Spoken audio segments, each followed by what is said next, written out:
Hello, my beautiful souls. So here I am with 5 minutes of delay, getting fixed my Wi-Fi that is working properly. So yeah, for today I choose a very special topic. I said I'm gonna ask you if we really want love.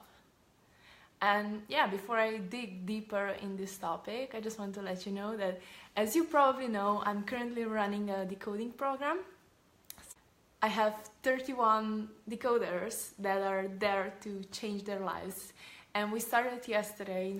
It's already like, in one day I can already see that it's gonna be an incredible journey, because we have a bunch of people from different areas around the world. Then they are in different state, they are in different situations in life. And it's gonna be, I think it's gonna be an incredible journey.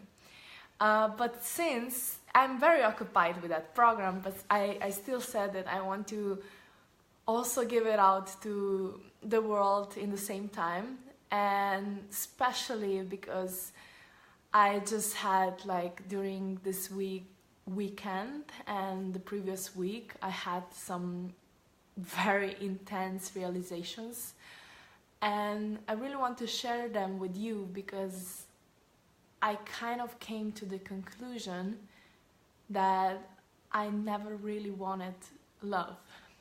And this is so controversial, and it's so crazy to actually come to this realization, but I realized that it's true. And I'm gonna explain it a little bit more into details. But I really want to challenge you to ask yourself, do you really want love? Do you really actually want love?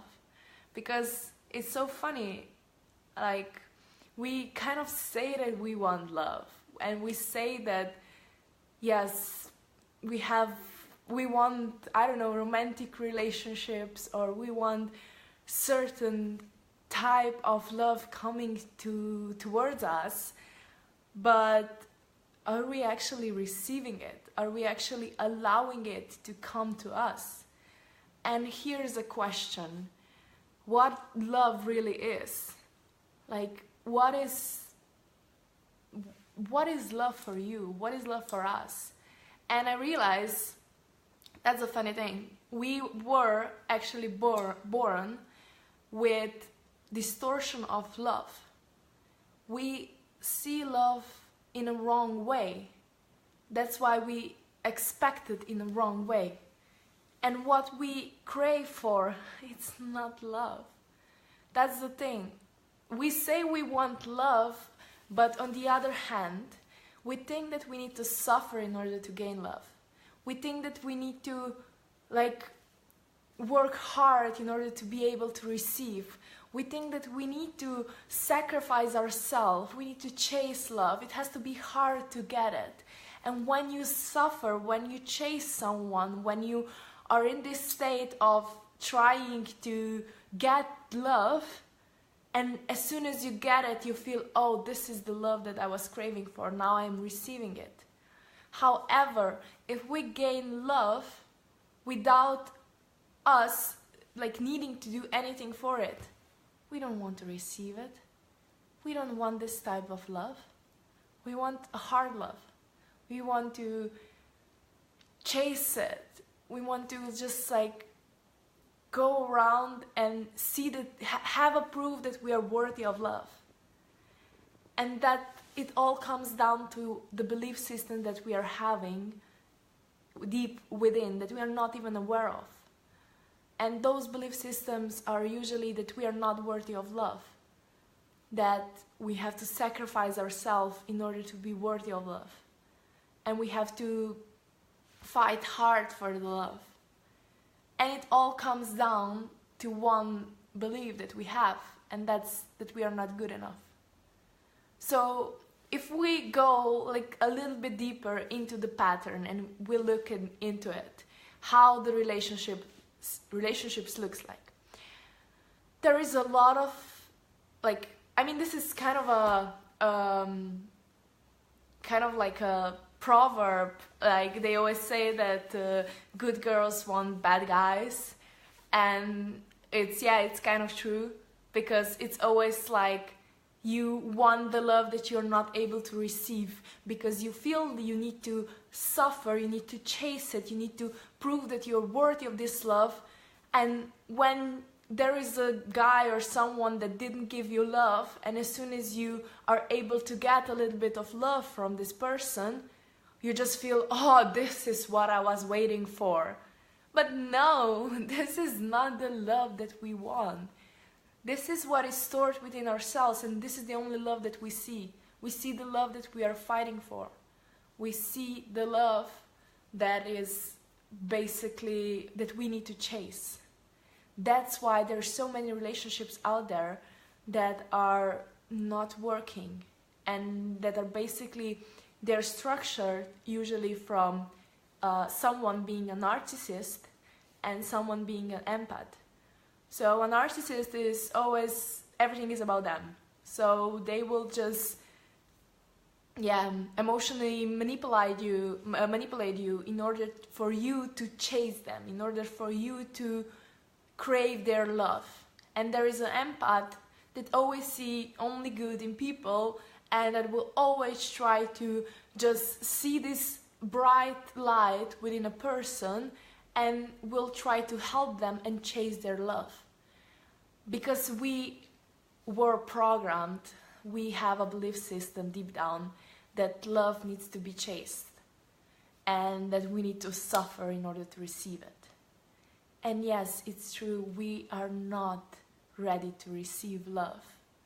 We just want to prove that we are worthy. And when we prove, when we do something for this love, and then we get the attention, we are not actually receiving love, we just gain the attention from this person, we feel like, oh, that's it, that's what I was craving for. And it usually comes down to the relationships we have with our parents, especially like a woman relationship with a father, because it's often like we had the feeling that we are not good enough, so we want to prove to our fathers, or we want to prove to anyone out there that we deserve their love. So we just keep on chasing the love with us proving that we are good enough. And it comes the same situation goes back to guys. It's like it's the same thing. They want to prove that they're worthy of love, but they're usually, that's why there's more guys that are narcissists, because they're usually copying the father. So if a father has situations where he just wants us to give us the feeling that we are not good enough, and we get kind of obligated to chase this love, then basically a guy, a son, will do the same. And that's what is destroying so many relationships. But I feel like having those kind of relationship is a blessing. It really is a blessing, because if you realize that this is the love that you're chasing the fake love, you're chasing the attention, you're chasing someone to prove to you that you're good enough. And once you have an understanding of this, you can tell that this is the love that you were chasing, but it's not the real one. And you will be able to spot the difference between you when you need to chase the love, or when the love is simply given to you. When there is a person that just loves you no matter what, and you don't need to prove that you're good enough, you don't need to do anything specifically in order to be liked by them. And this is the love that we are craving, deep down on a soul level. But on an ego state, in our mind state, this is not actually what we want. We are not ready for love. All the people that are trapped into chasing people, chasing women or guys, or just trying to prove them that they're good enough, they're not ready for love. They're not ready for attracting the love that they want, and they are not willing actually to receive the real love. They just want something that will satisfy their ego, that will satisfy their need for feeling enough. And I mean, once I was like, I got those situations, I was like, oh my God, like forever, like in every single relationship I had, it was always me chasing attention or chasing someone that will prove to me that I'm worthy of love. So I was not really wanting love. This is not love. Love is not conditioned. And that's the thing that if I scroll my Facebook 3 years back, I was probably posting all the quotes about unconditional love, about how the love should be, but I never understand it the way I do right now. It's like I had so many realizations and I was just like, oh my God, come on. That's why none of the relationship is working, because we are not searching for love. Because the thing about love is that you don't know where you're gonna find it. And usually a person that you are chasing, a person that is obligating you to chase them or to prove to them that you're good enough, they are usually, you want them, or it's like you're guided towards them because of the illusion that you have in your mind. Because you believe that when you will be with this person, you will feel the love that you were craving for, you will feel good enough, you will feel fulfilled. But that's not the case. It's never because of a person next to you that you feel the fulfillment. It's never because of someone like giving you attention that you feel that you're good enough. It has to come from within. And here is a situation that is like the hardest, is learning to receive the love. And even though I would say for myself that I was always only about love, and it was like for me the most significant thing, and I was always spreading it around, and yes, I believe that I have like very deep capacity to love. I have very good abilities to forgive everyone and just love whatever they did to me. But on the other hand, I was never a good receiver of love. And I just realized this now. It was like, I mean, whoever loved me without the reason, I was like, no, that's not the case, because I didn't suffer. I didn't chase the love. I didn't sacrifice myself in order to gain this love. So I kind of like, okay, I'm not worthy of this love, I'm not receiving it. And Vita said that she's agreeing with me. Yes, the problem is that we are not aware of this. And that's why I want to talk about it more and more and more, because I kind of felt like I heard this topic probably 1,000 times, but I never get it. So now that I got it, I'm like, oh my God, I wish I would knew this before. But of course, sometimes you have to hear it like 100 times before actually getting it.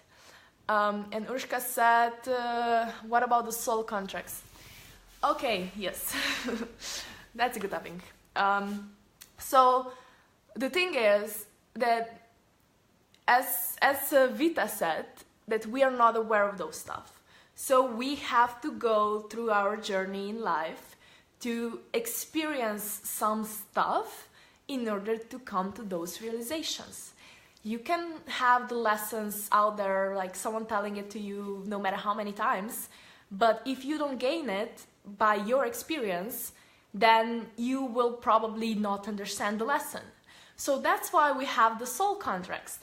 And they're super awesome, because even though sometimes it hurts, it's like there are souls that came to this planet. I mean, there are souls that you need to meet that will teach you some lessons. And when the situation happen, it's basically you obligate each other to behave a certain way. And that's exactly what I was explaining before with those toxic relationships. When there is like narcissist or empath, this is a typical soul contract. This is typical, like someone is obligating another to just like take care of themselves, and on the other hand, it's like you just lose yourself in this kind of relationships. But it's like, if we don't have narcissists in our life, then we don't learn how to take care how to take care of ourselves, because they're basically there to make us lose ourselves in a relationship. So we go in a relationship, we try to please them, we try to chase them, we try to do everything possible in order to gain love, until the point when we realize that we lose ourselves so much that we just go away. And at that point, when we just go away, it's actually like you learn to step up for yourself. So as soon as you step up for yourself, you learn how to take care of yourself more. And then usually the universe is sending you someone that shows you how to love. Because it's always like, and it shows you also how to receive love. Because it's always like this, all the soul contracts, everything, every person that enters your life, it's there for a reason. And they are there to teach you some lessons. And if you don't gain the lesson once, it will keep on repeating. So that's why there is like relationship patterns that are repeating all the time. So they're just going in a circle, and it's like, if you look back at all your relationships, they're usually the same. They started the same way, they were like pretty much the same during the duration, and then they finish with the same topic, or with the same, pretty much the same pattern. So how long they have to repeat? It's a question that is usually related to how fast do you learn the lessons. And if you want to learn the lesson here, you have to shut off your brain. You have to shut off your ego. Because we want love to look a certain way, yet we have like total distortion of love. So we don't know how it should look like. We don't know who is there to provide us this love. We just believe that it has to be this way, and if it's not this way, I'm not accepting it, or I'm just screwed for the rest of my life. That's how you block yourself from receiving it. That's why I say we don't really want love. We just want attention. We just want to feel this gap of, oh, I'm not good enough, can someone please come and show me that I'm good enough? But you want that someone to actually not show it to you all the time, because you want to prove to them. So you're like proving, and then you suffer more and more and more because you lose yourself totally. And then comes a person when they're just like, they just love you, and they just send you the love without you needing to do anything for it. And you're like, I don't like this. No, I'm not ready to receive this. Oh, there's something wrong with that. This is not the love that I imagined. No. Yes, because you don't even know what love is. So have an open mind and be willing to receive whatever the universe wants to send you. And we often block things before they unfold, because we are just like, no, I need to sacrifice myself for love, and if I didn't do anything for it, I'm just not receiving it, I'm not accepting it. So yeah, this is the main message that I want to give it out to you, because it just clicked within me, and I was like, oh my God, what are we doing with all those relationships? It was just such a big realization for me. And then on the other hand, when I see people being in very loving relationships, they always say the same thing. They will always say, like, we never expect it to happen. We never like wanted to come in this situation or in this state, but it just happened. And that's, I guess, how it's supposed to be. I guess they know. Urshka, don't write to me on a private message right now. I'm not answering this one. Okay, so I think this is it for today. Oh, I have a... yes, exactly. Valeria just... Vali just explained her story, and that's exactly what I was talking about. It's like when you do the work on yourself and you just learn the lesson, then the universe just like provides you, and that's the beauty of everything. Oh, so loving. Okay, awesome, good. That's all for today. I hope you enjoy it, and share this message out there, because we need to improve those relationships. It's not going this way anymore. So yeah, thank you guys for tuning in, and see you soon. Bye bye.